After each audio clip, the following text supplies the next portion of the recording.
बहनों और भाइयों, आप अगर रोज़ा रखते हो तो आज की बात दिल से सुनना, क्योंकि रमज़ान में एक ऐसी घड़ी होती है जब अल्लाह अपने बंदों की दुआ को ठुकराता नहीं।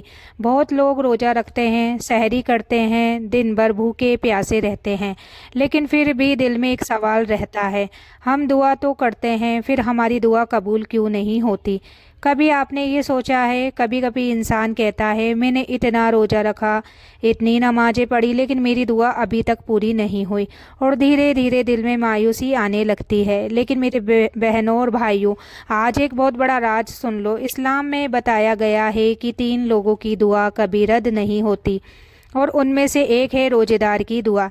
जब वो इफ्तार के वक्त दुआ करता है, यानी वो वक्त जब पूरा दिन रोज़ा रखने के बाद इंसान अल्लाह के सामने हाथ उठाता है, तो सोचो, दिन भर भूख लगी, प्यास लगी, थकान भी हुई, लेकिन सिर्फ अल्लाह के लिए इंसान सब सहता रहा। ऐसे वक्त में जब बंदा दिल से कहता है या अल्लाह, तो अल्लाह भी अपने बंदे की आवाज़ को खाली नहीं लौटाता। लेकिन यहाँ एक गलती भी होती है। बहुत लोग क्या करते हैं, इफ्तार होते ही जल्दी जल्दी पानी पी लिया, खजूर खा लिया और फिर मोबाइल देखने लग गए। लेकिन मेरी बहनों, सबसे कीमती वक्त वही होता है जब इफ्तार से कुछ पल पहले आप अल्लाह से दुआ करें। वो कुछ मिनट कभी कभी इंसान की पूरी ज़िंदगी बदल देते हैं। एक छोटी सी कहानी सुनो। एक औरत थी, उसकी ज़िंदगी में बहुत परेशानियां थी। घर में तंगी, शोहर की नौकरी भी ठीक नहीं, बच्चों की पढ़ाई की फिक्र। हर दिन वो रोकर अल्लाह से दुआ करती थी, लेकिन उसे लगता था कि शायद उसकी दुआ सुनी नहीं जा रही। एक दिन रमज़ान आया, उसने सोचा आज इफ्तार से पहले मैं दिल से दुआ करूंगी। इफ्तार से 5 मिनट पहले उसने हाथ उठाए और रोते हुए कहा, या अल्लाह, अगर मेरी आवाज़ तुझ तक पहुंचती है तो मेरी परेशानी आसान कर दे। तो बस मेरे भाई और बहनों, कुछ ही दिनों बाद उसके शौहर की ऐसी नौकरी मिली जिसका उन्होंने कभी सोचा भी नहीं था। तब उस औरत ने कहा कि अल्लाह दुआ ज़रूर सुनता है, बस हमें सही वक्त पर मांगना आना चाहिए। इसलिए याद रखो, रमज़ान में सबसे कीमती वक्त है इफ्तार से ठीक पहले का। उस वक्त आप जो भी दुआ मांगते हो वो सीधे अल्लाह तक पहुंचती है।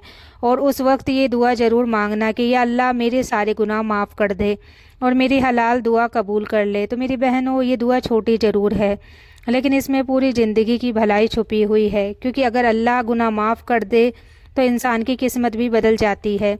इसलिए आज से एक आदत बना लो, इफ्तार से पहले 2 मिनट मोबाइल छोड़ दो और अल्लाह से बात करो, क्योंकि उस वक्त अल्लाह अपने बंदों की दुआ सुन रहा होता है, और हो सकता है आपकी एक दुआ आपकी पूरी ज़िंदगी बदल दे। तो मेरी बहनों और भाइयों, कभी आपने सोचा है क्यों कुछ लोगों की दुआ बहुत जल्दी कबूल हो जाती है और कुछ लोग सालों से दुआ कर रहे होते हैं लेकिन उनकी दुआ पूरी नहीं होती। असल में फ़र्क दुआ के वक्त और दिल की हालत में होता है। रमज़ान ऐसा महीना है जिसमें अल्लाह की रहमत बहुत करीब होती है। इस महीने में एक रोज़ेदार जब दिन भर भूखा प्यासा रहकर अल्लाह के सामने हाथ उठाता है, तो उसकी आवाज़ सीधे आसमान तक पहुंचती है। लेकिन एक दुख की बात है, आजकल बहुत से लोग रोज़ा तो रखते हैं, लेकिन इफ्तार के वक्त सबसे कीमती चीज़ भूल जाते हैं। क्या? यानी दुआ। इफ्तार का वक्त होते ही किसी को सिर्फ खाने की जल्दी होती है, किसी को मोबाइल देखने की जल्दी होती है, और किसी को बस ये देखना होता है कि आज इफ्तार में क्या बना है। लेकिन मेरी बहनों, असल में वही वक्त सबसे कीमती होता है, क्योंकि उस वक्त अल्लाह अपने बंदों से कहता है कि मांगो जो मांगना है, मांगो। एक बुजुर्ग कहा करते थे, अगर तुम्हें ज़िंदगी में कुछ चाहिए तो इफ्तार से पहले मांगो, क्योंकि उस वक्त रोज़ेदार की दुआ को ठुकराया नहीं जाता। एक वाक़या सुनो। एक गरीब औरत थी, उसके घर में इतना पैसा भी नहीं था कि रोज़ अच्छे से इफ्तार कर सके। कभी सिर्फ पानी से रोज़ा खोलती, कभी एक खजूर से।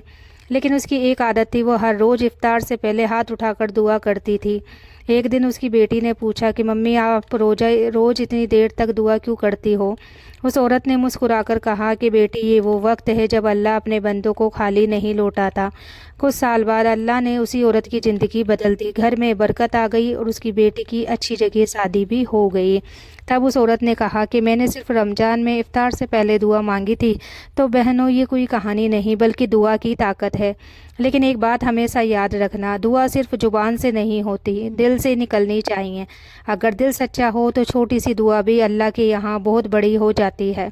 इसलिए आज से जब भी रोज़ा रखो, इफ्तार से पहले 2-3 मिनट अकेले बैठो और फिर दिल से ये एक दुआ ज़रूर मांगो کہ یا اللہ میرے گناہ معاف کر دے اور میری ہر حلال دعا قبول کر لے، کیونکہ بہنوں اور بھائیوں، ہو سکتا ہے رمضان کا یہی دن آپ کی زندگی کی سب سے بڑی دعا کا دن بن جائے۔ تو میری بہنوں، رمضان صرف بھوکے رہنے کا نام نہیں ہے۔ رمضان وہ مہینہ ہے جب اللہ اپنے بندوں کے سب سے قریب ہوتا ہے۔ لیکن ایک بات بتاؤ، جب افطار کا وقت ہوتا ہے تو زیادہ تر گھروں میں کیا ہوتا ہے؟ کچن میں بھاگ دوڑ، کوئی پکوڑے تل رہا ہے، کوئی فروٹ کاٹ رہا ہے، کوئی میز لگا رہا ہے، اور اسی بھاگ دوڑ میں سب سے ضروری چیز چھوٹ جاتی ہے، دعا۔ تو بہنوں یاد رکھو، افطار کا وقت صرف کھانے کا نہیں، دعا کا وقت ہوتا ہے، کیونکہ اس وقت روزے دار کا دل بہت نرم ہوتا ہے۔ دن بھر کی بھوک، پیاس، تھکان سب کچھ سہنے کے بعد جب انسان اللہ سے کہتا ہے کہ یا اللہ، تو وہ آواز بہت سچی ہوتی ہے۔ ایک بزرگ کا واقعہ ہے، انہوں نے کہا، میں نے اپنی زندگی میں جتنی بھی بڑی دعائیں مانگی، زیادہ تر افطار سے پہلے مانگی تھی، کیونکہ انہیں یقین تھا کہ اس وقت اللہ بندے کو خالی نہیں لوٹاتا۔ اور ایک سچی بات سنو، ایک لڑکا تھا، اس کی ماں بہت بیمار رہتی تھی، ڈاکٹر نے کہا کہ علاج مشکل ہے۔ وہ لڑکا بہت پریشان ہو گیا۔ رمضان آیا تو اس نے ایک نیت کی، اس نے کہا، میں ہر روز افطار سے پہلے اللہ سے اپنی ماں کے لیے دعا کروں گا۔ اور وہ روز افطار سے پہلے ہاتھ اٹھا کر دعا مانگتا تھا اور کہتا تھا کہ یا اللہ میری ماں کو شفا دے دے۔ کچھ مہینوں کے بعد ڈاکٹر نے اب بیماری کم ہو رہی ہے یہ کہا۔ تب اس لڑکے نے کہا کہ ڈاکٹر کی دوائی نہیں، اللہ کی رحمت ہے۔ تو بھائیوں اور بہنوں، دعا میں بہت طاقت ہوتی ہے، لیکن شرط صرف ایک ہے، دعا دل سے ہونی چاہیے۔ اس لیے آج سے جب بھی افطار کا وقت آئے، کھانے سے پہلے 2 منٹ اللہ سے بات کرو، اپنی پریشانیاں بتاؤ، اپنے گناہوں کی معافی مانگو، اور پھر یہ ایک دعا ضرور مانگو کہ یا اللہ میرے سارے گناہ معاف کر دے اور میری ہر حلال دعا قبول کر لے۔ کیونکہ بہنوں اور بھائیوں، کبھی کبھی انسان کی ایک سچی دعا اس کی پوری قسمت بدل سکتی ہے، اور ہو سکتا ہے اس رمضان میں آپ کی وہی دعا اللہ کے یہاں قبول ہو جائے۔